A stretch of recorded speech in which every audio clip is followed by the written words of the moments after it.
military tomato, and weighs USB drives and the Iron Dome. Israeli salad, Uzi, Stenson, Jaffa's orange grow. Microchips is us, iPhone cameras us, taco salads us, Obama's us, Olive Garden us, White Monster us, Sabra Hamas, Hasbara sus.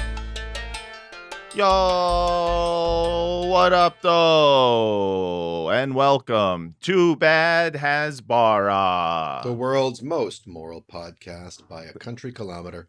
That's right. We are the most Canadian measurements in honor of our guests and myself. That's right. That's right. Listen, by any measurement, we are the most moral podcast and from the most moral countries. We are also your most moral co-host. Thank you so much for tuning in to another episode and for also giving us 5 stars in a review on all the apps that allow you to do so. Thank you for doing that. Some people have been also going on to Spotify, and you can leave comments on individual episodes. Some of them are great. Some of them are suggestions. And to the suggestion people, we have a suggestion for you about that's that. Right. Maybe we suggest. Shut the fuck up. Maybe. Shut the fuck. Maybe shut the fuck up. Maybe you shut the fuck up. Stop interrupting us. How about that, motherfucker? Right. I also want to thank everyone who came out to see Francesca and I over in Chicago. We were doing some shows at the Lincoln Lodge. We did a live Bituation Room ex Bad Hasbara. In which we mostly talked about what's going on at the DNC, and then I thought both of your speeches were marvelous. Oh, it was great. Center. Well, it was really moving when she introduced you. You know, I thought she was going to headline, but it was big of her to let you go second. That's right. That's right. She introduced me, and she allowed me to say what I've been saying, which is that Kamala Harris has been working tirelessly for a ceasefire. She's so exhausted. She's been working so tirelessly. Although someone on, I think it was Instagram, pointed out that you could plausibly say, just like you could plausibly say that Israel isn't committing a genocide, you could plausibly say that she's tireless because you don't get tired when you're not doing anything. That's so true. There's no tired. Yeah, she's not tired at all because she's not been doing nothing. So, that's right. You know, this is a thing about Zionism. It runs on semantics. And so technically, it's totally plausible that she has been working tirelessly for a ceasefire. Mm-hmm. So, therefore, it is okay to say that out loud. And it's not a lie. Because what is a lie than just a version of the truth that is anti-Semitic? Daniel, I'm so excited for today's episode. So am I. Can we do the what's the spin segment? People seem that's right. Daniel, can you tell me what's spinning with you? Wait, first, how did you want me to do this? What's the spin? Hey, Daniel, can you tell me what's the spin? Well, currently, Matt Lieb, the spin is Fela Soul, this wonderful mashup by DJ America Gazaway with De La Soul mixed with Fela Kuti. Really cool stuff. Nice. I got Bone Thugs and Harmony, E1999 Eternal, dude, which classic. I had to get after I saw the funniest freaking, and it might have been AI, I don't know, or it was an Arnold Schwarzenegger impersonator. But it actually could have been AI. If it was the best thing I've ever heard from AI. Yes, it was Arnold Schwarzenegger singing the Crossroads. Mm-hmm. You have to go find it, people. And I'm gonna miss everybody. Yeah. I'm gonna miss everybody. I miss my Uncle Charles, y'all. What you gonna do when there ain't nowhere to run? Like the least conducive voice and accent for that kind of rhythmic for a busy bone, melodic verse. That's exactly right. What else have I got? I got this. All this just came in the mail just now. The Doors, Waiting for the Sun. Oh yeah, and great, what else? classic. Aesop Rock, Alice in Chains, Jar of Flies, The Prodigy, Laura Nero, Black Alicious, Train Spotting soundtrack. A lot of good stuff today. A lot of good stuff. I love East 1999 Eternal, man. That's like a classic record. You know, here's the thing, Daniel, is you and I, we're still getting to know each other. So in a little Did You Know segment, Did you know that I consider myself to be the world's most foremost Bone Thugs and Harmony acoustic one-man cover band? No way. Yes. I did not know that. Yes. Before I started comedy, I would busk on Hate Street, and I would only play Bone Thug songs, and I learned like 9 of them. Acapella? Acapella. Well, no, on guitar. I would play. I would figure out kind of a version of like the chord progression, and I would learn all the lyrics and do them all. Okay, now we have something to break out at a live show. In a Yeah, future. no, I can always do that. Here's a problem. This was at a different time, ladies and gentlemen. So there may have been a time, and also let me be clear. I was still, growing and learning, and I wasn't on drugs anymore, but I was barely off them. Yeah. So all this to say, I may have. You were still under the influence, not the direct, immediate influence, but the no, long-term but influence. the long term. I was still recovering from the trauma, right? Yeah. You understand that. Yeah. This is all a long way of saying I may have done all of the lyrics, including the ones I'm not supposed to do. This was more than 12 years ago. So I think we can all say, hey, That's he a was safe young. space, man. It's He a was safe dumb. space. He was full of cum. I now don't do all the lyrics. Yeah, I understood. At hip hop karaoke, the protocol was people who looked like us would say brother. Yeah, And no. some guys would try to be, or gals would try to be all clever, and they'd say ninja, and people would be like, okay, yeah, fine. too close. Yeah. But people were really respectful. I never did any Bone Thugs songs. I did do, however, the first verse of Notorious Thugs. I did Biggie's verse. Yeah. And I could Armed probably and still- dangerous. Ain't too many can Really bang with bang with us. us. Straight up, we know angel us. Label us notorious. Thug Thug-ass hey. brothers that love to bust. Seem strange to us. See our brothers be gambling, scrambling up in restaurants with mandolins and violins. We just sitting here trying to win, trying not to sin. High off weed and lots of gin. So much smoke need oxygen. Steadily getting the Benjamins. Brother, you should too. If you knew what this game will do to you. Been in this game since 92. Look at all the bullshit I've been through. Yeah. Yeah. Yeah, everyone's going to like that. This is I'm so sorry. There's a huge amount of listeners who are just like, never mind. I'm sorry, man. I don't want to live in a world where a any couple wonderful of music Jews, is off limits for us to do a That's sing-along. right. That's a campfire sing-along song Absolutely. if I ever heard one. And there's nothing Jews like us, Ashkenazi North American Jews, are better at than campfire That's sing-alongs, right. or as we Sing-alongs. called them in Zionist circles, kumsitz, which I think is Yiddish for come and sit, Come and sit. That's right. which is different than sit and come. Yeah. Well, hey, I think I know a thing or two about sitting. And Is coming, Jess still in the green room, or Jess did actually she take left. off? Yeah. No, but let's get to our guest, and hopefully they will spit a verse themselves. So our guest for this episode is an anti-Zionist Jew, a former UN war crimes lawyer, and stand-up comedian who has a special coming out on September 24th called Sad Witch. It is going to be great. You will buy that special. Ladies and gentlemen, and everyone else, welcome Jess Salomon. Hey. Hey. Hi. It's nice to come sit with you guys. Hey, thank you. for coming and sitting with us.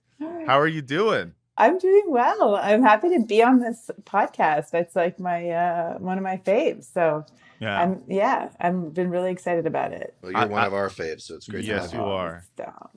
That means a lot. Likewise. We don't go as far back as you and Matt, but Yeah. Yeah, all the way back to December 12th. All the way, yeah. Mhm. All the many months ago. Honestly, it feels like years. I wonder why that is. yeah, genocide time moves slow. It ages you, dude. That's Yeah. crazy. I mean, it's been tireless. Yeah. Yeah. Well, my listen. beard used to be blonde back in September Mhm. of last year. Yeah. And I, September last year, I was doing Bone Thug songs with all the lyrics, even the bad ones. I love this image of you busking Yeah. on the street like that. It's Yeah. sort of like the only person I kind of think of busking that then like became a musician is Justin Bieber, but it was Yeah. like totally not a post-drug, still Mhm. kind of under the influence somehow Bone Thugs, acoustic thing that he was doing. Oh, Adam Um, says this is Jewel erasure. Erasure. Does that mean Jewel? Did Jewel used to busk? Man. I guess she did. Up in Alaska. Oh, that's right. She's Alaskan. But was she discovered like by busking? I mean, who knows? I'm not going to read the No. Wikipedia page. I have a question for each of you. Jess, have you been to Stratford, Ontario, where like every store is dedicated to? Isn't that his hometown?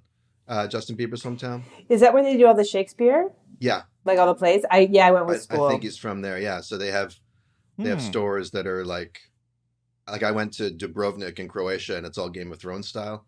Sick.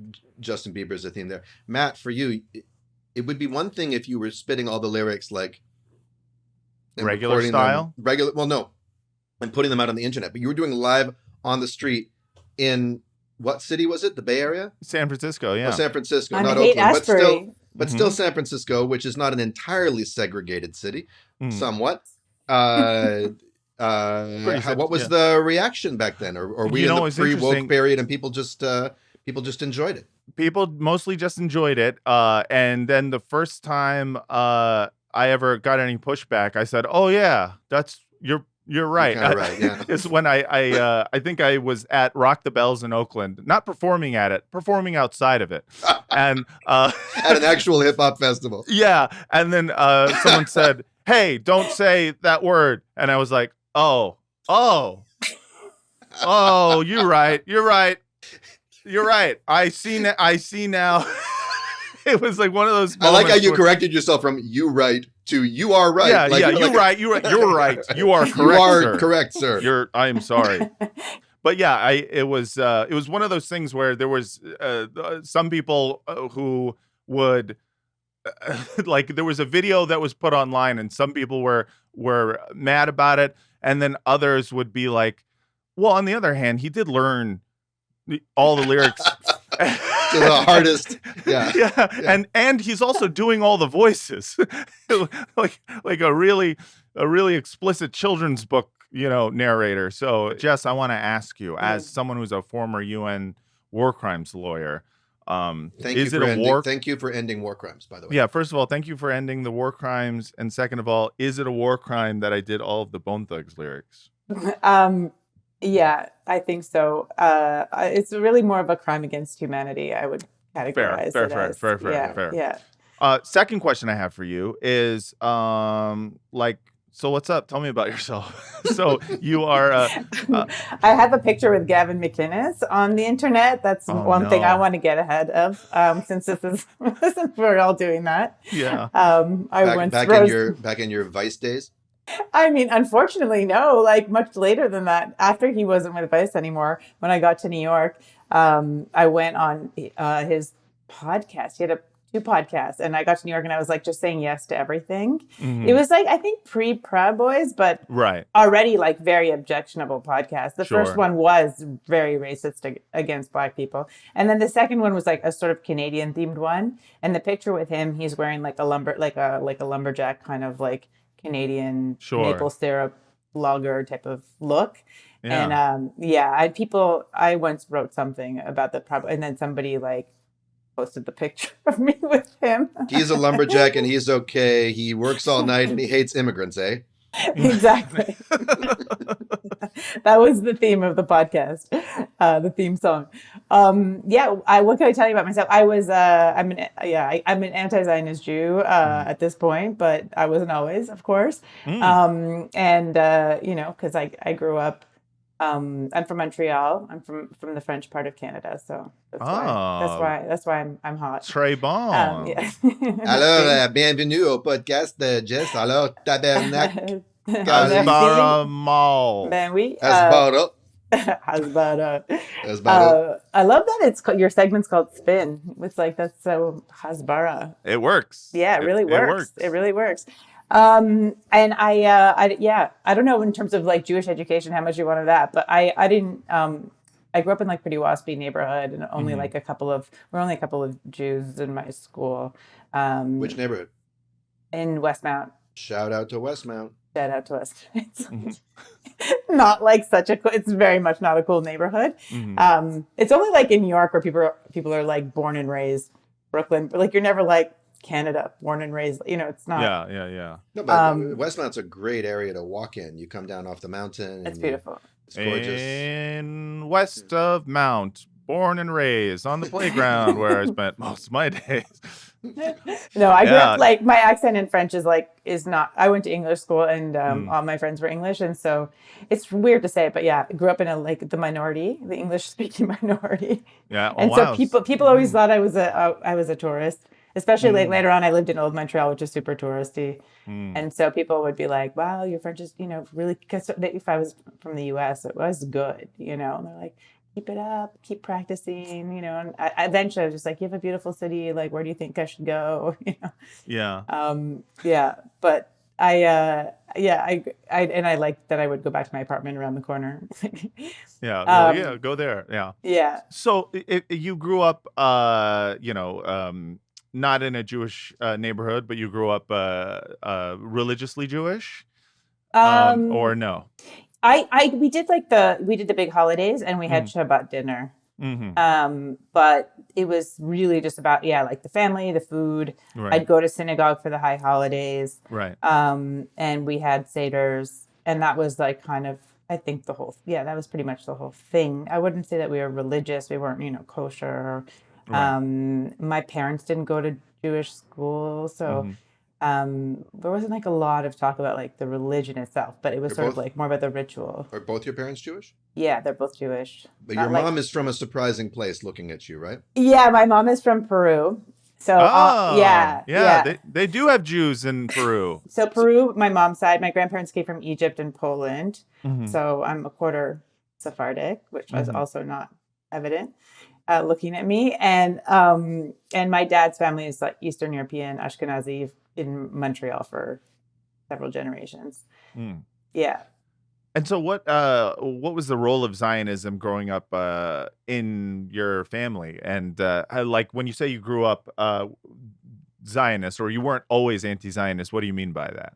I mean, I think I just had like the regular kind of indoctrination. Yeah. Like it's kind of crazy to me, like how much I absorbed it, considering I didn't go to like Zionist camp or Jewish school, but I did have after school Hebrew school until like the bat mitzvah age. Mhm. And that's where I kind of, had that same kind of story of the history and of, I mean, really I was just like a very sensitive kid and I really listened a lot. Mhm. So I absorbed and took everything really Yeah, seriously. bad idea in a Zionist context. You're not supposed to do that. No, Yeah, I didn't yeah. like my It's sister was like bad at contraindicated, yeah. school and like, my sister just didn't really care or listen. And so in a way she like doesn't remember it. It doesn't feel like as betrayed necessarily. Mm. But for me, like I really cared about the, planting trees in Israel because I cared Sure. about the environment. Who and doesn't like trees? Yeah. And then, raising money and like I was really like, very sincere in that way. But the story of, I also felt quite traumatized, honestly, by the Holocaust. That was like very affecting for me. Going to Holocaust museums, learning, because I feel like my memory of it is that I learned about the Holocaust at the same time that I learned I was Jewish. Like, I don't know how old I was. Like, I might have had an idea that I was Jewish, but that really drove the point home that Sure. like, you're this thing that people wanted to get rid of. Yeah. And it could happen again at any moment. And there's nothing you can do about it. Like, there's nothing you can't change it. They're going to know. And because I was like in a school with like so few Jewish kids, there was a movie, I don't know if it was Au revoir les enfants. It was like this Holocaust movie where there's this scene that the Nazis come into the school and the kids are all in the gym. And then they ask the kids, like, who are the Jewish kids? And they don't know that that's a bad thing. So they just like look at the Jewish kids and then they're like, they take those kids. So I was like really always thinking this was going to happen. Like Yeah. all my nightmares were about Nazis. And then of course you learn about, along with that, is the next part of the story, Yes. which is because like the way that you learn history, we're like the main character in like a horror movie, basically. Right. So it's like you learn about this horrible thing about the Nazis, and then it's like, but then we got our own country. we got Yeah, Israel. the Holocaust we got to is- save space. Yeah, the Holocaust is Empire Strikes Back, and then it comes Return of the Jedi, and the Ewoks are dancing around singing Yub Nub. We got a Jewish state. Ben Gurion just yub nubbing on the sea. He looks like an Ewok. I feel Yeah, like he does. I It actually works. Yup, nup. We will Burn down win the villages. we will beat the Arab states by tying two tree stumps together, and then they will hit right in the middle. that's, that's great. Oh, that's a good trick. I kind of always thought of it like as the scene in the, because they tell you about this like safe haven homeland for Jewish people, and then the next line is like, and immediately we were attacked by everybody. Nobody wants us to exist, and and you're like, what the fuck? Like, how is this just like so man, bad? we can't catch a break. Yeah, and you're like, Yeah. is this why do I have to be this? Like, is this and they're like, and by the way, you're I Jewish. was just Like, thinking Why about is everybody always picking on No, me? I was thinking about this with regards to the ending of Schindler's List, because I think I find that to be now, as I grow older, more and more like unfortunate and almost even insidious. And Schindler's List, I do think is one of the greatest, if not the greatest, Holocaust movie. Not Inglourious Bastards, which just turned 15 years old today. I do love that. I think that's up there, but that's in less terms of a of historical Holocaust movie. accuracy, you can't get better than Inglourious Bastards. Yeah, well, it's interesting because they both have kind of this like made up ending. Yeah, it's true. So I remember in the movie, it ends with the war is over and all of the Schindler Jews are waiting, I think, outside of the factory, and a Red Army soldier comes in and says, "You are now liberated." And then says, they say, "Where should we go?" And he says, "Oh, don't go east. They hate you there." Well, I wouldn't go west either. And I keep thinking about that "I wouldn't go west either" part, and I'm going like, wait, what? Okay, like I think not going east, I could get, at least in some aspect of like, Russian and Eastern Bloc anti-Semitism obviously exists. And so does like Western anti-Semitism. But it's one of those things where it's like, we had no choice. Go south. yeah, north or south. Yeah, north or south works. Land is unpopulated there. Yeah, but I don't know. There's something about that. I wouldn't go west either. And I just think about like, my own relatives and, a lot of other Jewish people's relatives who lived in the United States or went to Canada. And I'm like, no, it was actually a pretty good choice. So, I don't know. I'm just something about that just like irks me. But yeah, my only relative who went to Palestine, my grandfather's younger brother, Ralph Moster, died, was shot down as an Israeli or a Haganah Air Force pilot, and he died in the 1948 war. Yeah, I've never said that publicly, but fucking Zionists, you come at me. I lost a fucking relative. I never had a great uncle. Yeah, because of the 1948 war, and still somehow I'm able to see that war differently than you do. Yeah, that's crazy. And I can have some empathy for where he was coming from and the way he saw things. And at the same time, be like, he was kind of fighting for the bad guys, or at least among the bad guys. Yeah. And then, I mean, just also like, come to think of it, the decision not to go east or west, but instead to go directly to Palestine has caused even more generational trauma for the Jews than if they had just not done that. And so I'm like, hey, maybe it wasn't maybe they shouldn't have listened to that Russian guy at the end of Schindler's List. That's all I'm saying. What do you mean? They're doing fine. They're absolutely fine. Yeah, it's just, hey, it's our own country, safest place in the world for Jews, except for those times where it's not. Jess, did you realize you were questioning Zionism before or after you realized you were gay? Like which coming out to yourself? Yeah. The coming out gay was before. Yeah. So Zionism is not a born this way kind of situation. No, but you know what? I will say that coming out as an anti-Zionist Jew is like the most gay experience I've had. Tell us about that. It's the gayest thing. It's you so can do. gay to come out as an anti-Zionist Jew. No, for real. You're marching. Your family hates you. You have to find chosen family. You got a whole new flag. It's just the Hamas flag. And they're like, "Why are you acting up?" Yeah, no, exactly. It's act up. It's the whole thing. Because like, when you come out, I mean, at my age, like when I came out, it wasn't like such a big deal, I mean, like, of course it was not what my parents wanted to hear. But it was better than anti-Zionist. Like, I feel like Jewish parents will eventually accept any sexual orientation or gender expression. Like, they will eventually get on board with that. But anti-Zionism is like the one identity that I feel like it's like coming out like how it was decades ago when it was really bad. Right. Like when there were real consequences. What was their response to it? I mean, and contrast it with what their response to it was when you came out of the closet as a gay person. I think it was like there's sort of an expectation that like you can't shun a kid for being gay. Like it's like not acceptable, really. And so it's more like just sort of a sadness around like, oh, I had this idea of your life being in this way where you marry a man and you have babies and whatever. And so like it's kind of they're just sort of wrestling with that being lost, maybe. Like you're not going to help with the continuance of our people, but at least you're not contributing to the killing of our people. Right. Yeah. Right. No one's like you're a traitor to straight people. You're a traitor to the straights. You capos gamer. If I was the type to make puns, I would point out that in at least Israeli Hebrew slang, I don't think it's the actual word. The slang word for penis is zayin, which is a letter in the alphabet. Oh. So better for you to be an anti-Zionist than an anti-Zionist. Hell yeah. If I was the pun-prone type. I'm anti-Zionism and anti-penis. Yeah. Yeah, you're both.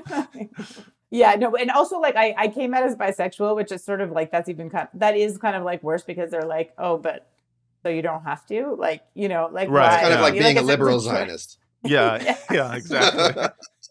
It's just like a fig leaf to like hide, I believe that apartheid should happen, but I also believe you should be sad about it. Yeah, it's such a like middle ground kind of like. I don't think Palestinians should speak at the DNC. Yeah. But I like it when hostage families mention the people in Gaza as human beings. Yeah. When they speak at the DNC. They're human. I just don't want to hear from them. Yeah. Like, simple. So, and also that was like, and then, complicated. The woman I was dating was a lot older. She was Jewish though, but there were like those other factors. And I wasn't like, oh, and it's Rachel Maddow or something. Yeah, like, I don't know, somebody that they'd be like, wow, okay. Like, or I don't know why. Anyway, she's not Jewish, but. Rachel Maddow, come on, Bad Hasbara. Yeah. Shout out, Rachel Maddow. They're calling it Bad Lesbara.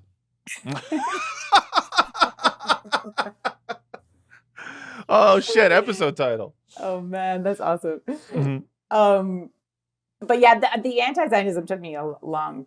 I didn't know, like, I didn't know that what Zionism was. Like, it was just like there was no representation of like anti-Zionists in my world. It was just like Zionism was like Israel was part of the religion, and like who was I to like question Judaism? I wasn't like a yeshiva student, like what do I like? I barely I knew more like I used to carol door to door. I knew Christmas songs, like I didn't go to a Christian like a Catholic school, but like the default of like non-denominational or secular school was still like be in the bell choir in a church at Christmas and like even the Lord's Prayer when I was like younger, Right. I was like the kid that would teach everyone about like Hanukkah.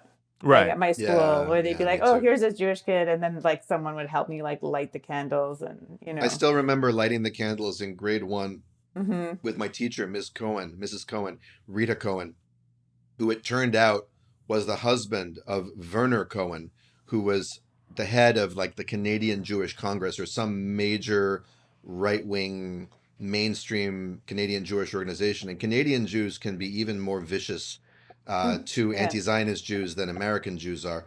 And my father was a prominent you know, early anti-Zionist Jew Hasbara. writing columns for the Globe and Mail about it. And I remember Werner Cohen wrote articles denouncing my father, and I'm like, that's my grade 1 teacher's husband. You know, I really liked her. You know. So what is the relationship like with your family since coming out as anti-Zionist? Like, how did they take it?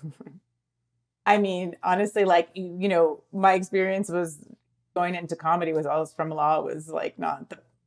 Sure. I've thrown coming out as a comedian must have been pretty hard too. I've thrown a lot at them, but that was the hardest for me, for my parents. I literally sat them down and told them that I was going to be quitting, getting a teaching credential and doing comedy. And my dad was so distraught. He said, but you're going to fail, which is, I think, I mean, you know, hindsight is 2020. He was right about accent? What's that? Does your dad have a Hank Hill No, accent? I did his voice wrong. Now, Matthew, listen here, Matthew. Yeah, but Matthew, what the hell? What the hell are you thinking? You're not even that funny. But yeah, like, so, I mean, I imagine going from, you know, attorney to comedian must have been hard, but then attorney to comedian to anti-Zionist Jew. Well, you know, now that I like, you know, I talk a lot about international law, you know, in terms of online, in terms of like the, you know, explaining ICJ decisions, or like, you know, what genocide is actually legally speaking, and and yeah, and that's like the first time people are like, go back to comedy, you know, like stick to comedy. Finally, they're saying this. Yeah, I love that. At least they can't say, "What do you know about it?" Like, right? Like, well, oh no, but that's the most satisfying. That's my like as a Jew moment where like I get so many people who are like, well, there's not enough people that have been killed for it to be a genocide. Like, that's literally not how you define genocide at all. There's not like a number. Yeah. And in any case, it's far surpassed the number of like, you know, whatever. But the Srebrenica massacre was like 8,000 Bosnian Muslims, and that was there was a genocide charge there. But then, you know, they're always like, what do you know? You know, and I'm like, did you work in The Hague? Did you work in The Hague at the International Tribunal for the former Yugoslavia? Because I did, you know, like, you know, like that's fucking what do you awesome. know? But yeah, it's always like, as a war crimes lawyer, and as a Jew. But yeah, no, because I've gotten like people that are like, oh, and here's your face when you find out ethnic cleansing is just a buzzword that watermelon people made up. I'm like, what? Like, so my trajectory was that I started like kind of understanding. Because, you know, I just never had considered like Palestinian people. Like, it was just not, because whatever I had like in after school programming, I did go to a Jewish camp, but I don't remember any Zionism there, which is so strange. Mostly I just remember it was in the US and all the girls were from Long Island, and they were all like, oh my God, I'm going to die. Like, the water's so cold, you know, I'm like, they were so mean. But like, that's all like kind of, because I didn't have kids, and that was like big, and we didn't have them in Canada. But so it was just after school, but then it was sort of, everything was sort of reinforced by the media, and there was no internet. So it was like just the 6 and 11 p.m. news. And then I just never like thought to question any of it. Right. It was just the stuff that was up in my head, and it was just the religion. I didn't question it. And I had this stuff that I just like, I guess I'd never read or looked up. And then I started to understand Israel through the lens of international law, and, you know, the war crimes, the settlement enterprise, and, you know, all of this, but I still like, it was not, this is so embarrassing, but it wasn't until I started doing comedy. I left The Hague, I went back to Montreal, I started doing comedy, and there's where I met a comedian who then became my wife, who's Palestinian. My wife! I'm sorry. My ex-wife! My ex-wife. My ex-wife. Yeah. I mean, it's like, it feels so embarrassing to be like, literally I had to like date a Palestinian person. And it took a while even in our relationship, because I was like, you know, I had gone through law school. I was like a lawyer in The Hague, and I wasn't used to losing arguments, you know, and I hate to lose arguments. And so, you know, I hate to be wrong. And we would she would say something and I'd be like, well, you guys, you never. Well, you never miss an opportunity to miss an opportunity. Yeah, you never recognize Israel's right to exist, Right. And she's like, that's not true. And also, has Israel ever recognized Palestine's right to exist? I'm like, obviously, because nobody talks about that, so we must have. Like nobody's asked that question, so I was like, yeah, obviously we have, because it's not an issue. And also, when has a country in history ever had a quote unquote right to exist? Yeah, but like that never had come up even in in international law, even that I had that came across my desk or whatever. I'm like, right to exist? Not today. I'm too busy on Milosevic. But then, when she asked the reverse question, it really hit me that no one had talked about it, nor had I ever considered anything from their side. Right. And that's kind of when things sort of opened up, and we just developed a rule, not to be like Bill Maher about it. New rule in the relationship. New rules. Don't question my Zionism. New rule. New rule. New rule, toots. Yeah. So we would just start to look things up. Like that was like, it was like, where did you get that from? Because I would realize I was saying stuff, and I actually had no idea where it came from. It had just been in my head somewhere. It had just been up there, and and after a couple of times of being wrong every single time, I was like, wow, okay, I guess I don't have any idea what I'm talking about. Yeah. And literally just going to Wikipedia, and still to this day, I go down these Wikipedia holes, and it's crazy the things that I come across that have been there the whole time. Yeah. And I have many examples that I like to tell people about. But anyways, we used to make fun of Wikipedia. Like, oh, where did you learn that? Wikipedia. But truly, it's really the best starting point. I think it's the most objective. For a lot of things. There's also a lot of mischief on it. Yeah. But it tells you, especially, I felt validated by it when they said the thing about the ADL, when they were like, the ADL's numbers on anti-Semitism aren't trustworthy. It went through whatever their processes where they discuss this stuff and come to some policy. And that was like, oh yeah. So. Yeah, no, for sure. Affirming. I mean, I will say that Wikipedia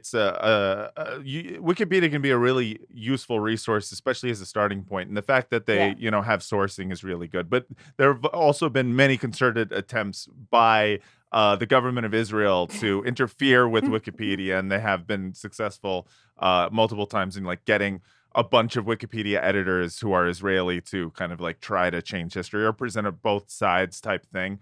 But it is true, though, that there are levels of Hasbara that we are kind of just exposed to growing up that are so they go unquestioned for so long that even the both sides nature, even the Israeli government isn't well, we don't actually think it's a land without people for people without a land. You know what I mean? They're the fact that would be in someone's head, that you grow up thinking there was no one there.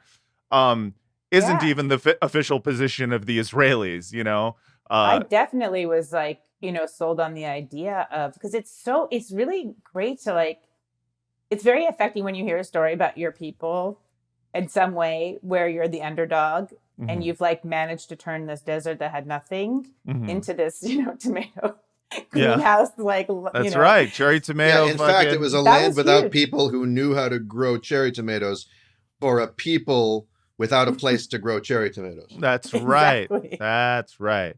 And wasn't that the point of it? That's where you find safety, is in the cherry tomato. Yes, exactly. But it was also, there were some specific things. What's so wild to me is it's almost it doesn't matter what age you were. Although all of this, of course, now in the age of the internet, it's how, guys, what's your plan? There's no way that this is still going to hold up. Sure, for me, you told me this story about Nobel Prizes. And look how, but this was the thing that kind of even back as a kid, I was wait, there's something wrong with, because they'd be look how many Nobel Prizes Jews have. And look at the Arabs. you know, like they don't have. Yes, yes, You exactly. know, and I was like, how did I in Canada and then someone in Australia and some like it didn't matter what generation or like what country you were in, we all like really got like some of the very same specific Yeah. like arguments. And of course, like a kid today would immediately recognize like, yeah, the Nobel Committee was not awarding Nobel Prizes to anyone in the global South. Like, And not, Right. and not only that, it's like there's a couple of things there that really pissed me off. Like one of them is again, it's Israelis stealing valor. Like they're always just like, look how many Nobel Prizes the Jews won. It's like, okay, leave the rest of the world Jewry out of your fucking thing here. It's the Israelis and the like taking credit for like fucking Gershwin and Einstein and Yeah. fucking Yeah. I just like fuck off. You don't get to claim all Jewish stop achievements. appropriating It Eastern is. European. It's literally cultural appropriation, okay? Stealing Pallor. Yeah. And I like that secondly, one. I like that one. that was very good. That was great. And secondly, it's also it's just like, you know, be like, oh yeah, well, look how many fucking Chuck E. Cheeses we have. Or how many Arabs have Chuck E. Cheese? And it's just like, you're talking about a fucking 100% Eurocentric institution.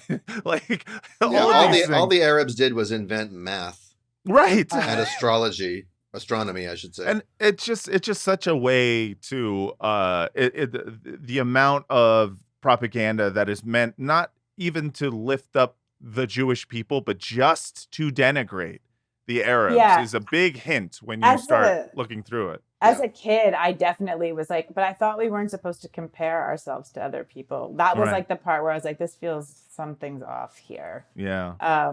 But yeah, I definitely That's right, Jessica, because no people can compare to us.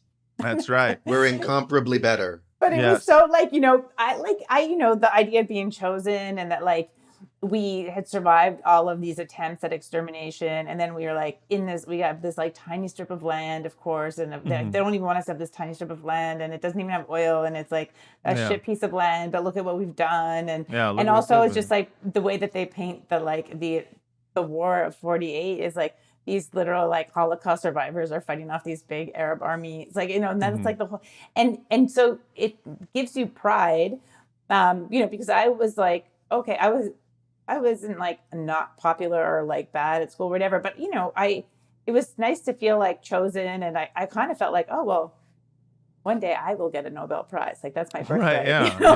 yeah. That's what we do. That's being Jewish. That's the real birthright trip. That is it. Yeah, Sweden. Go to Sweden. Yeah.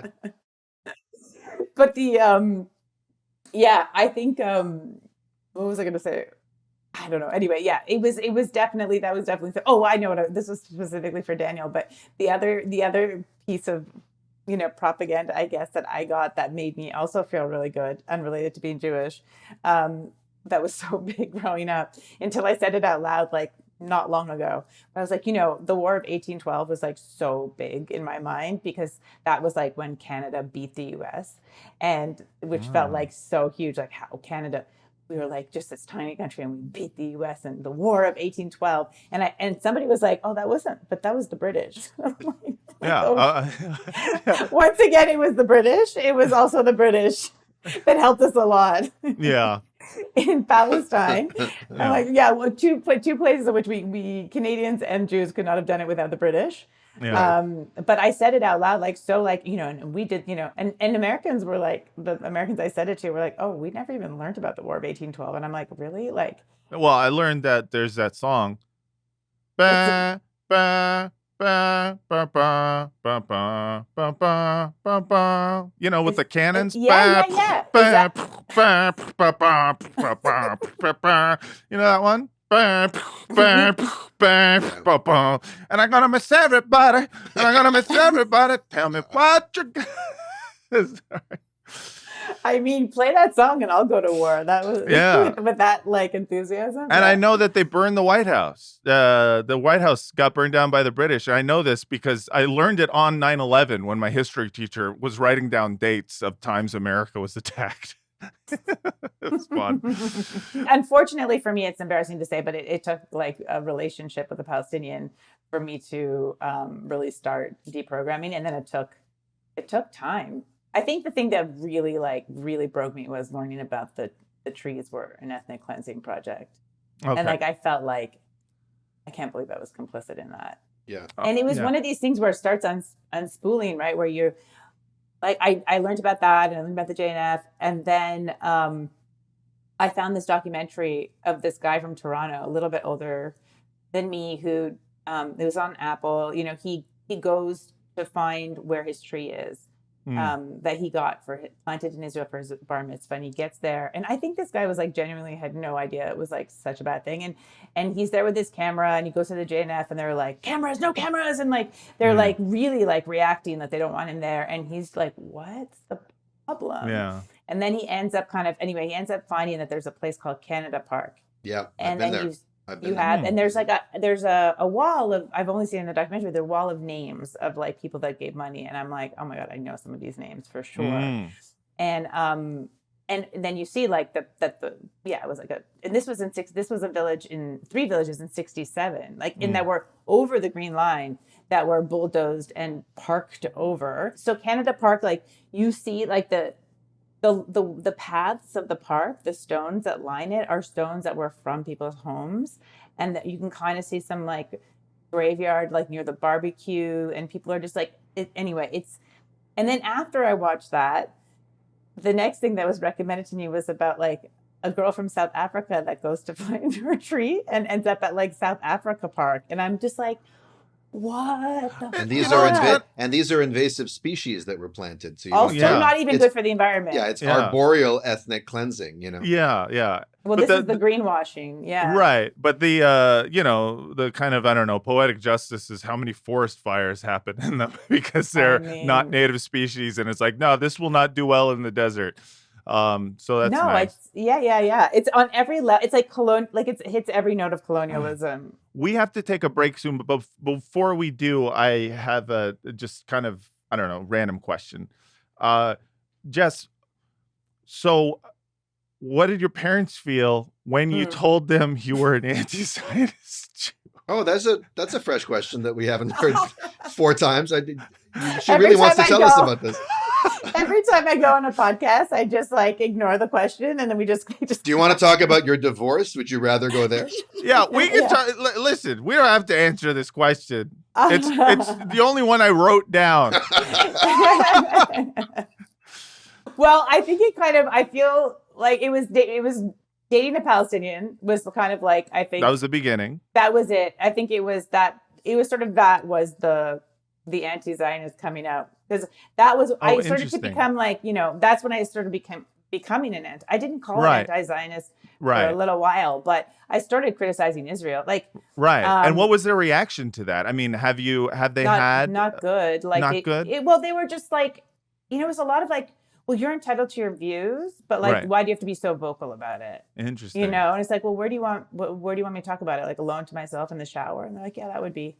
Yeah, that would be better for the Jews. Yeah. Yeah. I mean, there's this idea that like if you talk about it, then people will know about it, and then they'll become anti-Semitic, as if like people know about it. Yeah. And like you're not hiding anything, and it's good for us to acknowledge what's going on. Like that's actually better, I think, for anti-Semitism. But there's like this like kind of like silencing operation, like this kind of like voluntary Gestapo where 100% people would really, like share like screen cap posts of mine and send them to my mom. Oh, and then, shit. Like, and it's really like, and then so she would get it from all like for people like calling her. And I know that this is a thing that happens in other communities too. And then, she'd be like, well, why don't you speak to Jessica? And then nobody ever would, because they didn't want to engage on anything. They just wanted like my mother to get upset and then me to stop because I don't want my mother to be upset or like in a panic about the whole thing. That's crazy. So like the first post I remember, it was so benign, but it was in 2014, and Iman and I were like now getting serious. So that's when like I think my family didn't really think she was going to come out to her parents, and then like because like a Muslim person wouldn't do that. Who wants to be thrown off? Yeah, she's going to be thrown off a building. She's going to be honor killed, and then she came out to them, and she was still alive, and so they were like, "Oh fuck," But yeah. And then we came to New York, and we happened upon by accident a Palestinian protest in 2014, and the person running the protest was Latin American. Now looking back, it might have been like thinking about Puerto Rico, and anyway. But it was like really fun vibe because they were like arriba, arriba, arriba, Palestina, Yeah. and I wrote something like, oh, I like, all protests should be headed up by like someone Latino, It's Yeah, like, right. truly that was it, and it was like, forget it, like Wow. blew up. It was on Facebook at the time, and I didn't know like who had just for sent being it. at the rally. Yeah, and I was like, no, but we didn't even mean to be at the rally. Like, we just were walking to Columbus Circle, and it just was there. And somebody recognized Iman and was like, and so we were. And at the time, I was still like, ooh, like, should I be here? Like, this felt like, being at a rally for Palestine. Right. And back then, so my mom wasn't on Facebook, so she didn't really know what it was, and it almost like seemed like worse or something. And I wanted to know who it was that had sent her this screenshot that had upset her, and nobody was telling me. And so I ended up, anyone that was a suspect, like anyone that was like my family or family related, I wrote a message to, and I said, I'm gonna block all of you until somebody comes forward. Wow. I love this. And then I know I've always been pretty hardcore. And then headmistress style, like yeah. Just like Paul Giamatti and the Holdovers, like detention. Snitch on somebody, or we're all getting detention. But Jess, isn't that a collective punishment, which is a war crime? Justifiable in some. True. In some cases, you set up a checkpoint at the front door to Seder. Yeah, exactly. Let me see your DMs. Right. Yeah, exactly. Let me see your screen caps. Yeah. Finally, my aunt like messages me, and she comes forward, and then I reinstated everybody, and that wrapped up. Damn, it was your fam, your own fam.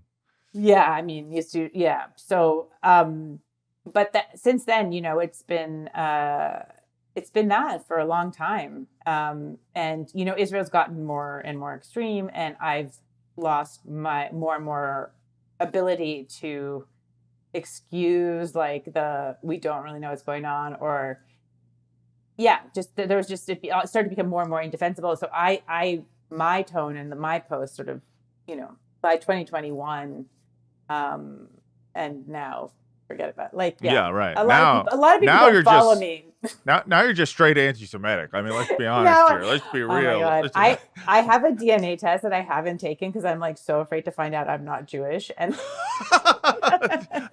the only thing that would dissuade me from doing that if I was a Montreal Jew is if I thought that I might lose my admission privileges to Schwartz's Deli or the Saint Viateur Bagel Factory. Yeah. If they put my picture up on the wall, I might need to adopt a pseudonym or just make Aliyah.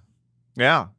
No, I mean, because those places are fucking delicious. You might say, like, hey, isn't that you're selling your soul, for a bagel and a smoked for a bagel? And the answer is, well, what is a soul but a place that you put bagels into? My soul is all bagel. Yeah, it's all bagel. What is a soul but a type bagel, of fish but a that's bagel really hole, good. But bagel pole, yeah.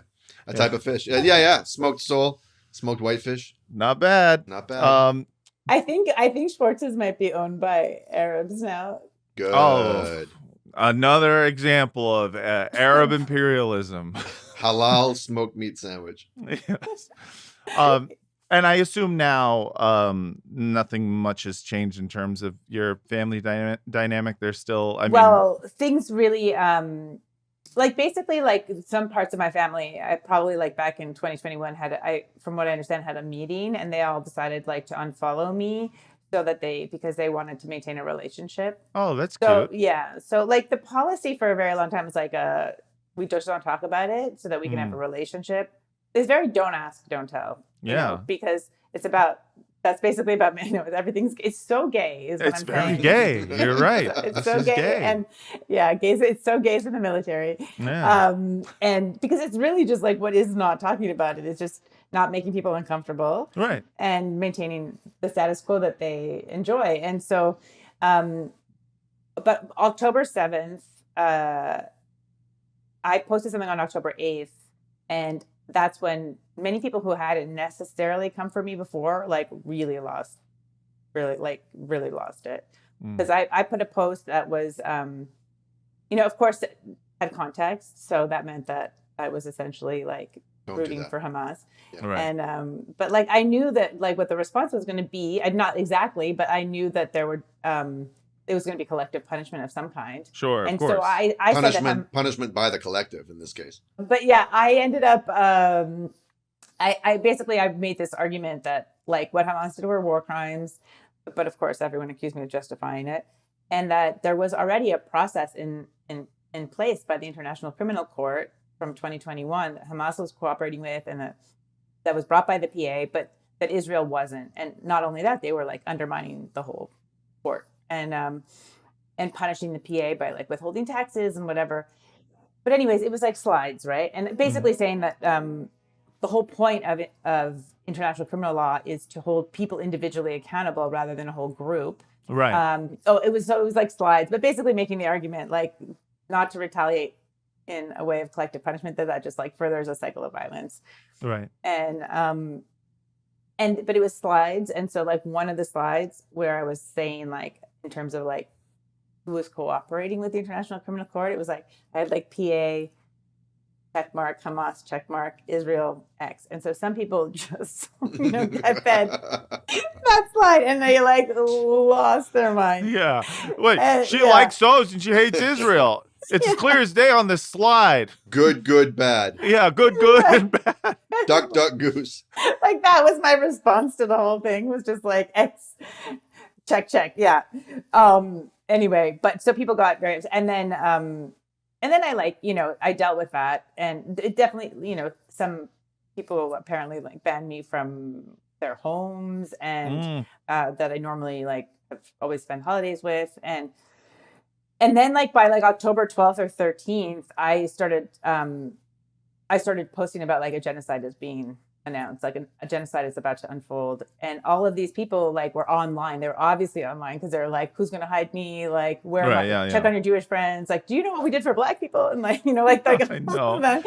And then so it's like, awesome. You're online. You're obviously like, very upset about October 7th. Okay. But now like, they're announcing a genocide. Like, yeah, and so for me, this was like kind of this was a real red line where like, I just like my whole world started to fall apart. Yeah. Because like I had this don't ask, don't tell policy when it was like a slow ethnic cleansing, and like, okay, they don't follow the news all the time of what's happening regularly there, but now I was like, and to see like the whole Jewish mainstream world, I know, silent or supportive, and I've only gotten more angry and crazy like over the last 10 it's weird how months. that happens. Yeah. It's been quite something to watch people who didn't used to follow the news in response to October 7th now even more fervently not follow. Yeah. It's a commitment. It's a commitment to only following certain news. And obviously they weren't helped along by a lot of mainstream media completely ignoring what was happening, and instead just this overwhelming focus on the atrocities committed on the 7th by Hamas. And so it was like I gave a little bit of grace for some people, because I was like, well, they're clearly only hearing about things that they're told about. Maybe they're not. And then like enough time goes by in which people are like, doing these "Will you hide me" campaigns that go nowhere, and all this other kind of like anti-Semitic scare tactics. I had an ex-girlfriend who texted me to be careful because tomorrow is like International Islamic Day of the Jihad Day. Yeah, Jihad Day. Yeah. Literally texts me. My mom was very concerned. Yeah. Yeah, and said like tomorrow they're gonna do like a big jihad. So, and I just like wrote back, like I was like, hey, do you think you're gonna feel stupid when this doesn't happen or not? And and of course, closed, like nothing happened. People got sent home from work in New York, and like they closed, like, and then I saw later that hasn't happened since 9/11. Well, it was like Y2K, but the K stood for Hamas. Yeah. No, but I want to explain how good that 9/11 joke was because I was saying that we all got a call that day saying don't go to work. See, that was a case where me looking ahead to my joke ripped me off. You missed from out one of on your just good ones. literally how great of a 9/11 joke that was. So much better than mine too. No, they were both good. Today. They were both good, but just like, oof, what a banger it was. Sound off in the comments if that joke was a banger or if you didn't get it. But it is pretty astounding the ability of people to find a new reason to ignore literal genocide, whether it's quibbling with the term genocide or whether it's hey, that's bad and everything, but who'll do worse genocide? Donald Trump. So necessity is the mother of ignorance. Yes. So we're going to get into what happened recently over at the DNC, which happened in Chicago. But first, we have to take a quick commercial break. So everyone stick around. We'll be right back.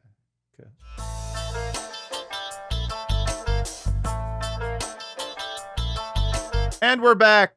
What up, though? Welcome back to Badass Hasbara, the world's most moral podcast. We're here with Jess Salomon. I'm sorry. Salomon. And I want to talk about what's going on over in the great state of Illinois, where I was at. I was inside of it in Chicago during the DNC and did some shows. Which as podcast producer Young Chomsky of TrueAnon, who was also in town, said the DNC also stands for Do Not Come. Yeah. Do not come. Do not come. Yeah. But you came. That's right. Do not come. Do not come. I want you to come.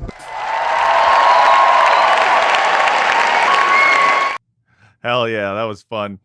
So I mean, listen, a lot happened. There's tons of things that have been happening over there, including a bunch of great demonstrations by the uncommitted movement of people who are trying to get a Palestinian voice. I'm so glad that somewhere that the in the community DNC of people with my exact relationship issues have finally gotten together and organized. I just think it's time, like alone, isolated. There's so little we can do. We're always the ones at fault. Exactly. But when a bunch of us get together and say, "Look, we just aren't sure about you. Serious. I'm not ready to commit. I thought this was a casual thing. You're great. There's just a lot of people out here." Yeah. It's just like baggage. This is Yeah. I love that you found a party. Let's not define. Is it a demonstration? Is it a protest? Is it a rally? Why does it have to? Why do we have to do labels? Why do we have to label it, guys? There's no platform policy document. Yeah, and what do we want? Oh, I don't know. I don't know. When do we want it? Don't rush me. Can't we just do this? Yeah. What is this? Yeah. We're doing it. Let's not ruin it. I love it. I thought we were just hanging out. Yeah. So, anyways, uncommitted movement is out here, and the demos have been very cool. Some of them have been have gotten a lot of police attention. Some violence was broken out, mainly the violence of police just arresting random people for no fucking reason. I look forward to Aaron Sorkin Jr.'s film yeah. about this Chicago convention. Yeah. Wait, is there an Aaron Sorkin Jr.? No, but there Okay. probably will be. No, but Aaron Sorkin was the guy who recently said that the Democrats should run Mitt Romney. Yes, I love Aaron Sorkin. Aaron Sorkin is such like a magnificent imbecile. Were you ever on the West Wing thing? No, I didn't know about that until I think it already ended or whatnot. But that would have been a people natural fit for you. I know Television people. stuff, yeah. It was just like a podcast that was rewatching The West Wing, right, and talking Yeah, about. my brother was on once, and Yeah, it was a fantastic show. I've never watched The West Wing, but I did listen to that show because that's all I needed to. I can't stomach him. Yeah, Aaron Sorkin has the ability. Although The Social Network is a good film. Yeah, it's pretty good. He just likes to invent politics that don't exist and say, That's like, right. why can't we all just do that? Like, why can't we just have like a regular Republican? I rewatched The Newsroom and I realized that Aaron Sorkin does not deserve to ever make television or movies again. But I think we need to give him credit for innovating the walk and talk. I know he did a great Daniel job. is such a fan of. Yeah. Ouch! Ouch! Ouch! Yeah, it's Oof. true. That Yes. cuts deep. You're doing a Sorkin-esque walk and talk, and you claim not to like him. God damn it! The forefather of your art. Exactly. No one on this podcast ever has put me in my place like that. That cutting remark. That's because you guys don't have enough women. Yes. Yeah. Dude, No, you're our sorry. third straight. No. Is that This right? is- 3 in a row? No, sorry, no offense It's with the not straight. Yeah. Sorry. Third gay. No, but like, Aaron Sorkin is well, we don't have to get back into Aaron Sorkin. The point is what a great mind.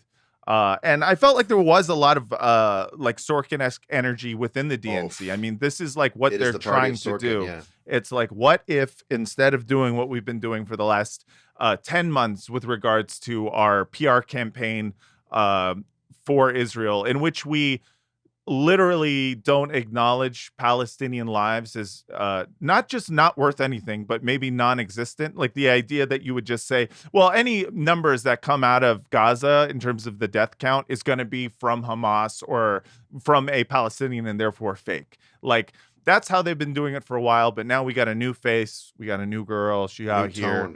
New tone. Kamala Harris is out here and she is talking about putting us in a context from whence we came to when we were to what we are now, which is, I think, a good point she made. What an arc. And it's interesting to see how much the mealy-mouthed liberal thing is something that Alexandria Ocasio-Cortez seems to really thrive at. Matzah mealy mouthed. And I think that has got to be one of, for a lot of people, one of the more disappointing aspects of, the recent, what is, sorry, Adam just wrote, is this where I should drop my AOCD's nuts line? Sure. AOC. AOCD's nuts. I love it. Very good. But yeah, so Yeah. like, AOC is one of those folks who, earlier in her rise to stardom as a politician was someone who I think a lot of us had some good feelings about. Some people were always anti-AOC, which I never fully understood, just because it seemed like a pretty, like good story. I mean, I in general have a thing where if a politician comes from a background that it does not include Ivy League institutions or Yale or whatever the fuck, or like McKinsey, fucking, Buttigieg. yes, then I'm like, okay, maybe they're good. And she beat Crowley. Whatever she you want did. to say about her, Yes. she beat Crowley, and she beat Crowley by going on independent media, independent podcasts, doing interviews, facing the real nation, or at least the nation of democratic, progressive voters, and whatever. Yeah, I mean, I liked her story too. I've always been distrustful of slick personalities, and after Sure. Obama, I'm never going to trust a good orator again, just on the basis of oration. Yes. But she said, "Bring the ruckus," and that's the first song on the Wu-Tang's debut album. Mm-hmm. And she was going to bring the ruckus to the Democrats. Yeah. And listen, there was, I think, a time in which AOC could kind of skate by on, I wouldn't even call it skate by, but she would stick her neck out for folks like Bernie Sanders and place herself squarely in that camp. And I got to say, the thing about genocide is it's a real test of your moral fortitude. And I've always hated Israel Palestine as a litmus test, because some people have used that kind of I think disingenuously or in bad faith in the past, but now I can't think of a more pertinent, relevant purity tests, quote unquote, than starting there. If you're a supposedly progressive person who's going to bring the ruckus. Well, Damn. Speaking of Yeah. skating and speaking of litmus tests, she's been trying to skate this fucking slalom through this whole thing. First, it's not a genocide. Right. Then people confront her on the street, and she tells them that she has called it a genocide when in fact she hasn't. And then she calls it a genocide and recognizes it as such. Yeah. And then she comes out and endorses Joe Biden with no demands whatsoever, not getting any concessions from him whatsoever. This is literally right before the guy drops out. Right. It was the craziest moment to do it too, because it was very clear that like he was most likely going to drop out. In fact, her endorsement of him made me go like, maybe Joe's not dropping out, but this seems kind of like an insane thing to do. Because her political instincts are usually not that bad. Well, I do think, I mean, from my understanding from whatever podcast I happen to catch is that I just like repeat podcasts as like that's what I think that's what learning is, right? And that's what podcasting is, just repeating what other podcasts say. It's all a game of telephone. Yeah. It seemed like, that part of the progressive Democratic wing, like the AOCs and the Burnings, had gotten a lot of concessions from him for their economic progressive agendas. Sure. Like domestically speaking. Domestically, so I think that was why they were more on board. And also I think like the Black Caucus was maybe the last group also to sorry, that's New York in the background. Don't worry about it. Oh yeah, we were being told that we were being told at the time that to ask Joe Biden to step down and make room for Kamala was in fact racist and anti-black. Well, you know why? I mean, that was amazing. I feel like my as a white lady, but that's not even from the U.S. But my understanding. You're Peruvian, goddammit. You're Yeah. Peruvian Egyptian. Yeah, I do have a Peruvian passport. Educate us. Is that Black people know how racist this country is, and Black women in particular, and so they don't trust white people in the end to get in the voting booth and vote for Kamala. I think it was Biden's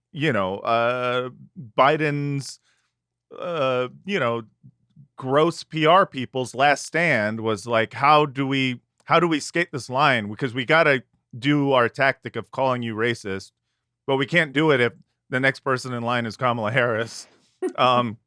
So, well, let's just do it anyways, and we'll see how it goes. I mean, that's exactly. If you what don't think that a demented 800-year-old man who can't form a sentence and falls asleep at 4:36 p.m. sharp every single day should remain in the race and tank his party's chances of retaining power, then you ain't Black. Exactly. I love that on a bumper sticker. How awkward though. I just think about it. It must be so awkward for AOC to at that stage endorse him. Then it's like, okay, now he's not in the race. And then her positioning on Palestine when Rashida and Ilhan Omar are have been, strongly suggesting an arms embargo and have a Palestinian person speak on the main stage. And I'm like, what's going on in the squad? I know. That squad fight. I mean, and this week that came to a head. Yes, it did. So we had AOC give a speech at the DNC that was, by all accounts, electrifying. People were like, wow, this is amazing. This is her Obama moment and whatnot. I don't watch DNC speeches because I just literally can't imagine doing that instead of rewatching There Will Be Blood. And so AOC had this one moment in which she talks about Kamala Harris working tirelessly. And this I'm going to juxtapose with something Ilhan Omar said not long after at a different speech. And she is working tirelessly to secure a ceasefire in Gaza and bringing hostages home. So if you really wanted a ceasefire, you just stop sending the weapons. It is that simple. Damn. I never thought about it like that before. You cease the fire. Yeah. So if you really want a ceasefire, cease the firing and don't give them things to fire. I mean, but sure. you do have to work very tirelessly You have to work secure tirelessly. a ceasefire when you are sending weapons. It does make it harder. Oof, it's hard. Yes, it is. It's really hard, especially if you're tired. It's so like, if you're doing it ceaselessly, you're going to get extra more tired. You know? I mean, it's really hard to turn off a treadmill when you keep pressing the accelerate button. I mean, you ever tried to stop it with your feet? Like try to, like push it the other direction? You keep running. You just keep running. That's what happens. You running. Oh, it keeps. Little Michael McDonald shout out. It's very good. Yeah. But the crazy thing about this was that, like, I think it comes at a moment now where I find this, I don't know, I think 9 months ago, 10 months ago, the rhetoric of ceasefire like mattered because of the fact that it was just so clear they would not say the words. The word ceasefire was just like they would have euphemisms. You couldn't say ceasefire. You had to say humanitarian pause at best. Even Bernie was arguing against a ceasefire as late as December. That's when Norman Finkelstein gave his immortal line about calling him a moral idiot or a moral monster. I remember desperately wanting the language to at least be like, give me mealy mouth NPR shit, at least. Even if it's a lie, I would know that you were trying. You know what I mean? Tell me lies, tell me sweet little lies. Yes. And now it's just so, I mean, it's so 2023. It's so 2023. And there was a tweet that came out that Daniel, you talked about, I think, on Instagram, and I wanted you talked about it. I talked about it for about 15 minutes this morning. Yeah. So I want you to relive that trauma, and I'm going to just show the tweet. This was after Naomi Klein was quote tweeting. Ta-Nehisi Coates did an article for Vanity Fair talking Welcome about... back, Ta-Nehisi. Back on the scene. I know. I love Ta-Nehisi. And Naomi Klein quote tweeted, said, hey, you have to, read about this, those left out of the hashtag DNC's diversity displays. And AOC quote tweets it saying, just as we must honor the humanity of hostages, so too must we center the humanity of the 40,000 Palestinians killed under Israeli bombardment. To deny that story is to participate in the dehumanization of Palestinians. The DNC must change course and affirm our shared humanity. My skin is literally crawling. It's so sickening, this language. And can you put it back up on the screen? So there it is, right? So as you just read, just as we must honor the humanity of the hostages, which they had just done, right, by having a hostage, two parents of a hostage who is actually a former IDF soldier, speak at the DNC and got all kinds of applause, and the entire United Center crowd chanting, "Bring them home, bring them home." Then she says, so too must we center the humanity of the 40,000 Palestinians killed under Israeli bombardment. Well, by Israeli bombardment. Who puts the bomb in bombardment? We do. We do. Yes. Shout out to the Stonecutters from The Simpsons. Shout out to The Simpsons, yeah. Yeah. But listen to this language. We must center the humanity of. What the fuck does that mean? This social justice psychobabble that has crept into activist work in the past 15 years, where it's about feelings and narratives and placement optics and framing.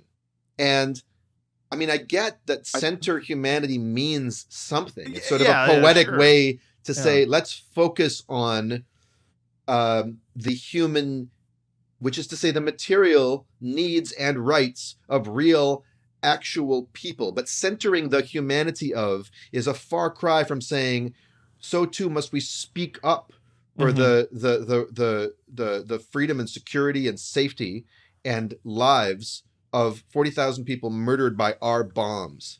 Yeah. Right. Center the humanity. Yeah. It just also I feel bad though, because it's like she can't use the word bodies the way that liberals do, because bodies in this case would mean dead, and that's too that's too right. already known. You know what I mean? It has to be bodies, and they can't say bodies and spaces because there's no spaces left in There's Gaza. no spaces for the bodies. Yeah, all the spaces are under the rubble. And then to deny that story, what story? What are you talking about? To deny what is this, a Hollywood pitch meeting? Yeah. To deny that story is to participate in the dehumanization of, well, if you mean the wiping out of their human lives from the ledger of life. Yeah, murder is pretty dehumanizing. You're killing them. You're not participating in the dehumanization of Palestinians. The woman you're there to stump for, and her administration, who, contrary to your lie, is not tirelessly working for shit. As Glenn Greenwald pointed out, I hope she's not working too tirelessly for the ceasefire to come up with a speech for Thursday night. It would be a shame if she couldn't give her speech because she's working too tirelessly on a ceasefire. From all that ceasing. But to participate in the as if the problem is like participation in like a kind of abstract dehumanization process about how people view Palestinians. Yes.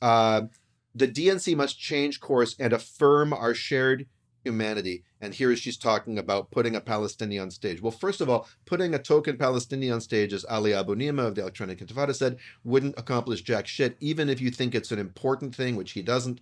I can see the argument that it would be 100%. That representation at this level, and it would put pressure on the DNC and on the Democrats, but must change course and affirm our... Well, why didn't you fucking say that the other night? You liar. Yeah. I can't get angry enough at this tweet. It just nauseates me to my core. 100%. And it's just there's just something about using this language at this point where a genocide's been going on. Like dehumanization has literally happened. Yes. To allow I've seen too many dead babies in the including yesterday with a skull, with an emptied skull from the peeled back a fucking pomegranate. Yes, I've seen too many of those to hear NPR language when it comes to this anymore. And also the idea of the humanity, honoring the humanity of the hostages, and also honoring the humanity of 40,000 Palestinians killed. The ask here is, it's just so basic. It's just the idea of, it comes from a place of going listen, we have to make space for everything and everyone. And we have to remember that it's okay to honor the humanity of all people. It's just this mealy-mouthed liberal thing that, that people were begging for 10 months ago when the shit was ramping up and happening in an instant. All of a sudden, it was so clear that a genocide was going to be perpetrated. And to give this now and act as if it is throwing a bone to anybody, you just see how insidious this language can be, because it's no, the people they're throwing a bone to are people who don't actually care enough. It's people who don't actually care about whether or not Palestinians live. They need to feel good about voting for Kamala Harris for this reason. You know what I mean? It's so stupid, just from a strategy perspective, that they wouldn't have had a Palestinian speaker. They created this whole thing, and now it's no, but okay, we don't want a speaker. You've said no. We've moved on to arms embargo. This is what we're asking for. It's almost like this the gap between the words and the actions has never been so obvious to everybody. In terms of just the U.S. is the way the U.S. has been behaving. drawing their red line, and Yes. then like, and then the show of the press conference of like, you know, every single day is like, well, Israel's investigating itself, you know, and Right. and well, we don't know, and it's become such a joke, and Yes. in a way that is like, there's just no that plausible deniability that maybe it had existed doesn't even exist anymore, and I don't know. To me, like the kind of parallel was, it does feel like, you know, this DNC, like people do really want hope. They want to feel better. It's been, you know, like I feel this in my life when I'm like, I can only talk about Gaza, and people are like, oh, like, don't invite Jess, you know, like I don't fault anyone for that. I don't fault anyone for wanting to feel hope. No, I fault the people who exploit that. Yes, that's who I fault, exactly. Yeah, and kudos to Ilhan Omar, by the way, who I want to get back to what you're saying, Jess, but there was another comment she made where she said working tirelessly for a ceasefire is not a thing. So she directly quoted her friend, I mean, that's her supposed friend AOC, who is just so willing to stab her good friends in the back. When it benefits her, she'll get up there with Jamal Bowman and, you know, do a Hulk Hogan rally about how we're going to kick AIPAC's ass and all this kind of shit. When there's performative street cred, literally, in a park in the Bronx. But when it comes to actually standing up to her party, just like with Force the Vote, with any time it comes time to like cross Mama Bear, Pelosi, or Uncle Joe, or Cousin Kamala. I mean, the WhatsApp group that like Cori Bush and Ilhan Omar and Rashida like must have going on. I wish AOC. I could. If I could be a fly on that wall, if I could be a lurker in that I'd love group to chat. see, the mean girl Oh, side of that. they're going. Yeah, I hope so. I mean, she deserves it. This feeling of like the existence of Palestinians is like in this American context of the DNC, it's like somehow also poses as existential threat to this like veneer of, you know, the American story and what we're bringing back, hope and change and whatever, you know, like the promise of America, the exceptionalism of America. Like Gaza is like completely blown that open, right? For many people who didn't see it before. Yeah. And in such an obvious way, more than I ever expected, truly, to happen. And so the way that, you know, that Palestinians ruin the story of Zionism and pose this existential threat to this like dream of a Jewish state, and they're just like, oh, like we just need to solve this problem, and like, it just feels like it's like very similarly playing out in terms of like the protesters and the way they're being treated, and a lot of people just being like, yes, fine, okay, but like right now, like we want to be hopeful. And we, you know, but I think you're exactly right. They do. And that was Ta-Nehisi Coates' point, that if you let a Palestinian speak, even if the speech was vetted, it does bust that veneer. Well, this is maybe like a bit contrarian, but like, you know, there is the aspect of seeing Michelle Obama, seeing Kamala Harris. I see the faces of Black women in the audience. And it is like, it's just that everything that they did through the historically in this country, you know, it's like to see that level of power and those speeches, like I can imagine how meaningful it is for them. 100%. And then also just a general change in rhetoric from Trump, like against immigrants, against all the, you know, like all of that rhetoric is dangerous, and it does lead to hate crimes. So rhetoric is important in that sense to change to this more hopeful, inclusive. But then, you know, it's like, but I mean, it's like for a woman who's been abused by every partner, it must feel really nice to have a narcissistic seductor on the first date be like, you are so beautiful, and I would never do that to you, even though that's exactly what he's going to do under a different cover. It does speak to and give weight to the story of America, because these people like Kamala, it's like the immigrant story, like how they grew up, you know, that they've reached this height. And so, and this is like a very, like, not for me, but like for Americans, it's like a very powerful thing. And they haven't like, they want to believe in their country. And, and I just, of course, a lot of Black people see through it, but there are Black people that are like, it's almost like, this is our moment. Like, you know, I have no problem with people taking comfort in the the kind of representational politics thing and the rhetoric thing. I think where I am at with my cynicism is that I have now come to realize that rhetoric is almost all that we are going to get. It's like the best we can hope for. Like Gaza, I think, is a perfect example of representation, and rhetoric is all we're willing to give. Because if you think about the ceasefire thing, like I was saying before, all we wanted 10 months ago was for somebody to have the guts to not say humanitarian pause and say the word ceasefire, and for that to be a normal thing.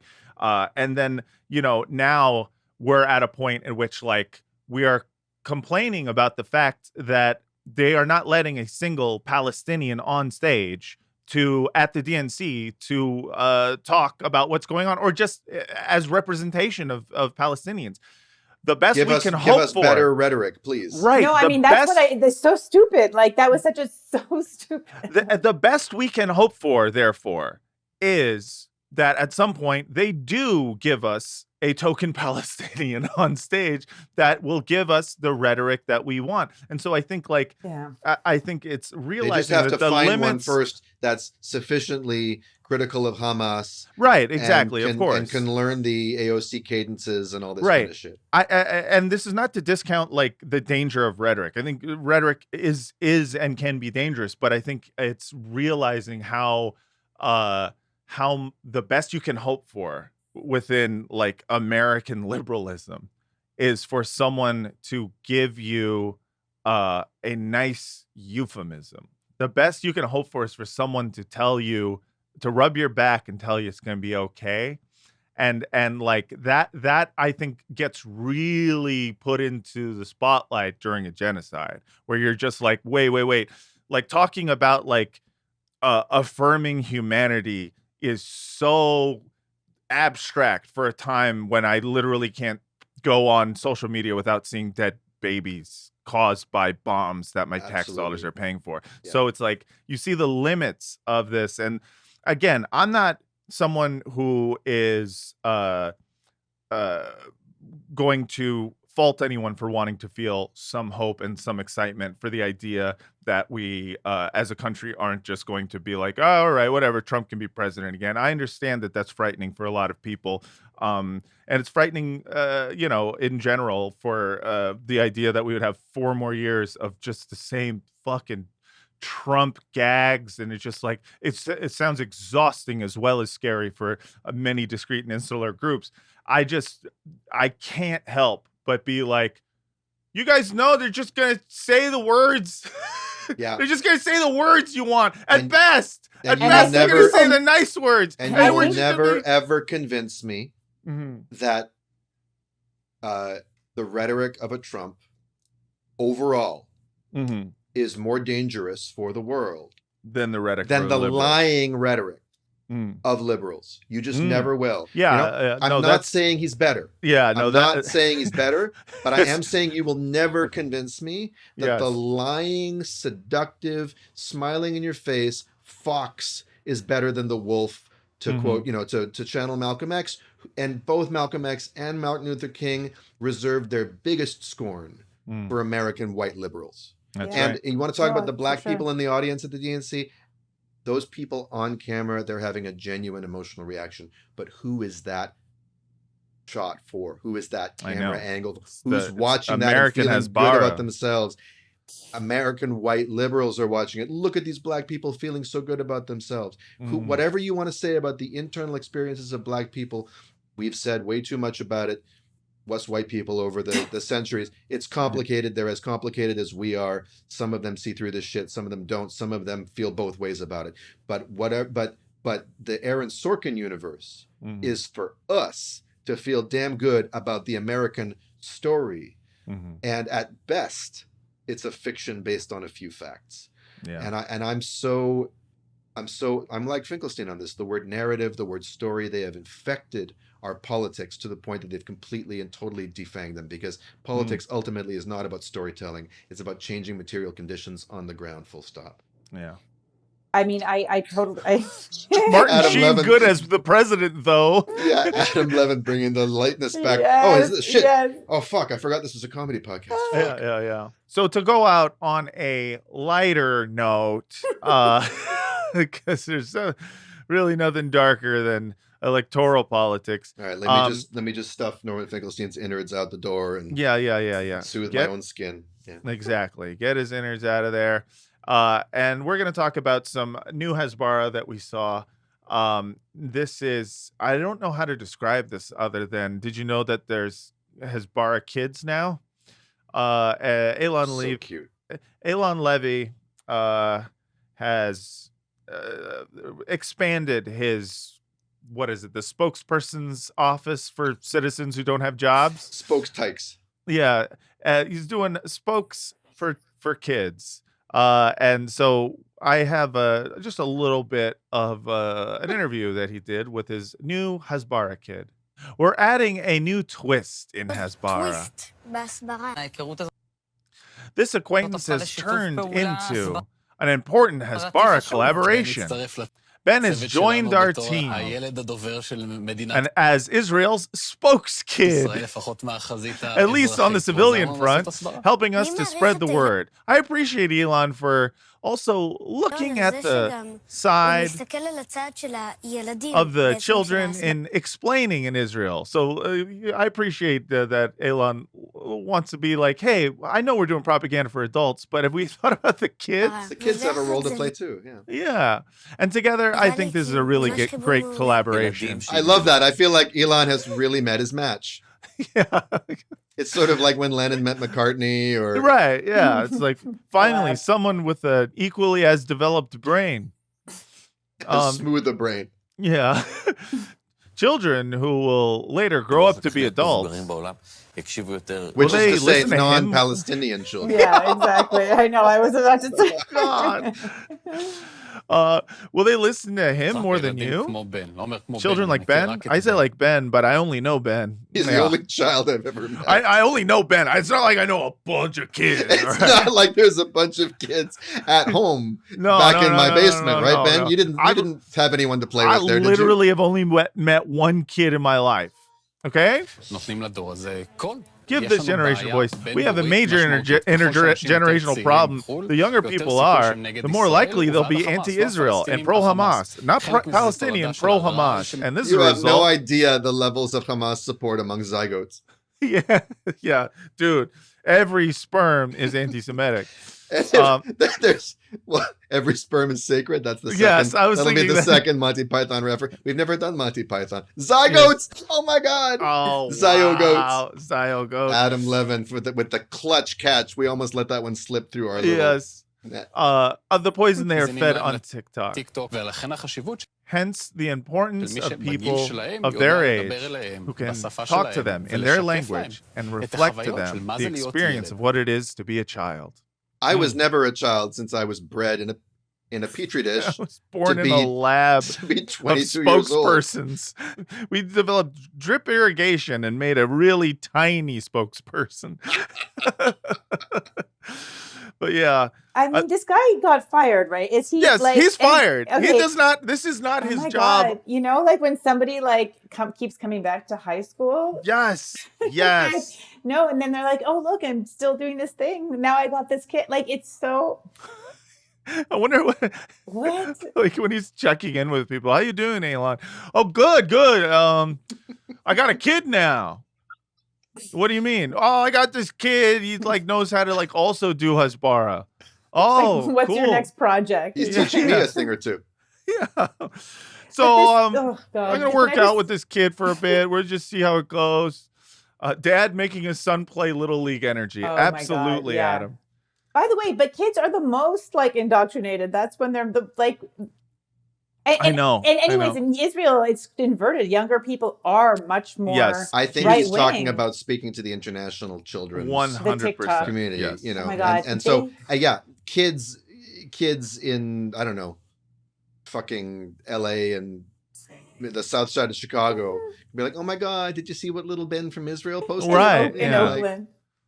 I think it's so crazy to me, this idea of explaining. I know that's what Hasbara means, but Yes. it's like, why do you have to explain so much? Like, it's so suspicious. Like the way Yes. that this Yeah. country is like literally like admitting like you need to explain Israel. Like Yeah. what countries like explain Canada? Yes. Like explain France. Like, and also here's some free trips for celebrities. So Yeah. we need to explain it. I need to let me explain. Okay, Yes. just let me explain. Yeah, Like it's yeah. like you are That's guilty. that's what the us uncommitteds are supposed to say. Yeah, I can yeah. explain. I I can can explain. explain those texts. Explain. No. And let me buy you You're not even letting a me necklace. explain.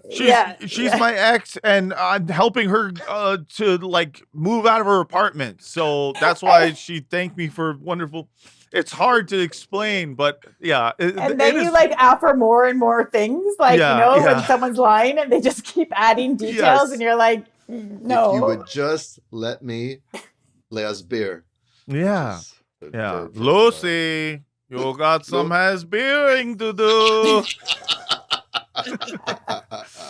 Oh, but yeah, that is. Listen, I love that the future of Hasbara is going to be little kids in suits, the most trustworthy people, to tell us about why some hospitals They say the self-immolate? darndest Well, things. I was so inspired by that, and Mm. it brought me back to my summer camp counselor days, because we used to indoctrinate children with songs, and I thought I would contribute to this development in Hasbara, just making it cute, Yeah.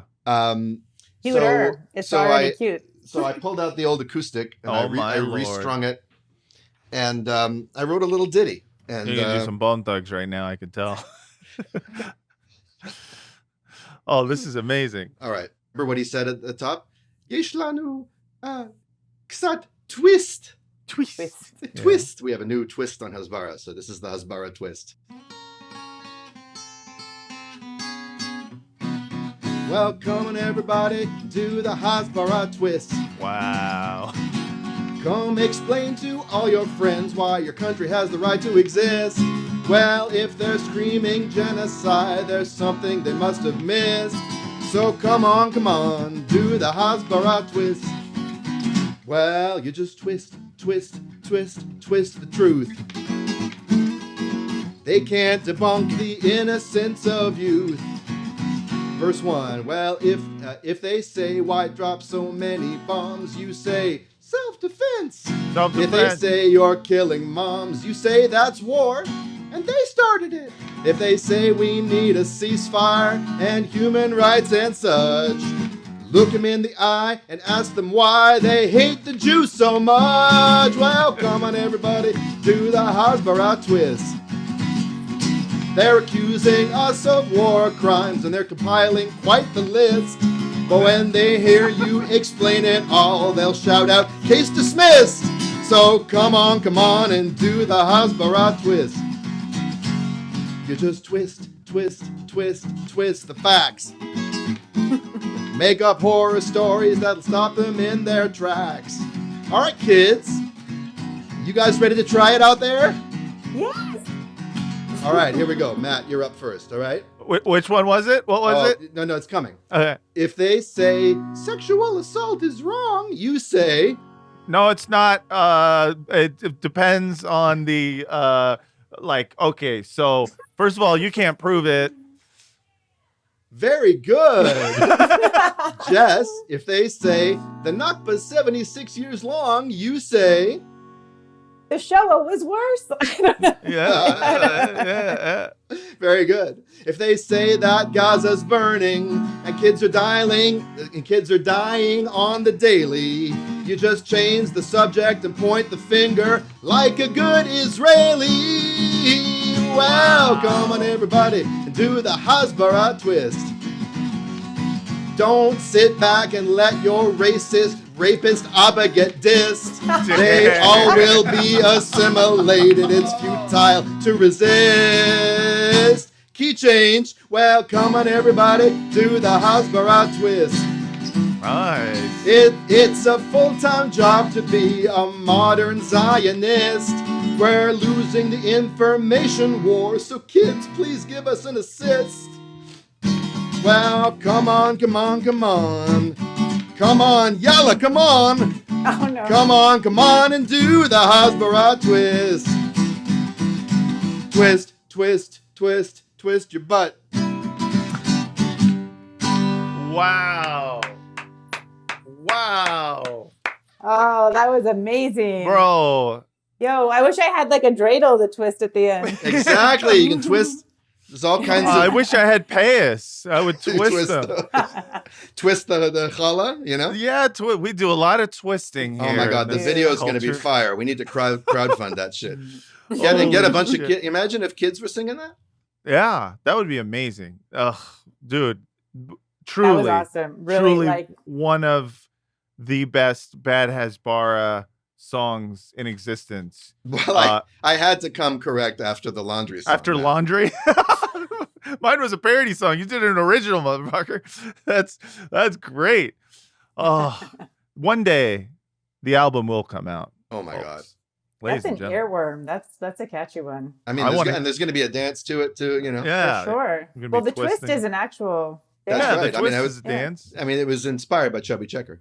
Right. Yeah. Right. I knew Oh that. man. Well, of course I knew that. this has been a wonderful podcast. I can't thank you enough, Jess, for coming on and talking Hasbara with us. Listen, this was healing for me. It was the best time. Cathartic. Yeah. Yeah. Well, where can people find you on the internet? So I'm mostly on Instagram at Jess_Salomon, SALOMON. Mhm. And my website is jesssalomon.com. And my special is coming out on September 24th on YouTube on 800-Pound Gorillas YouTube. There's a lot of comedy specials there. So yeah, I think there'll be a watch party on YouTube, and like it's good for the algorithm if people tune in at the same time and like, you know, get in the comment section. Absolutely, and we will make sure that we post a link to your social medias, and I guess we'll do a link to the 800-Pound Gorilla YouTube page. Yeah, cool. So that whenever people once it comes out, we can all watch it together. Oh, that would be so fun. If But you thank haven't you seen so Jess much. Salomon stand up, you owe it to yourself. She's Incredibly funny, Thank and you. there's some great stuff. I mean, I haven't seen the special, but I know some of the material in it, and it's just terrific. Thanks, Daniel. Thank you so much for coming on, and thank you everyone out there for listening. Patreon.com/badhasbara, badhasbara@gmail.com. All right, ladies and gentlemen, and everyone else, that is our show. And until next time, from the river to the sea. God fucking damn it, AOC.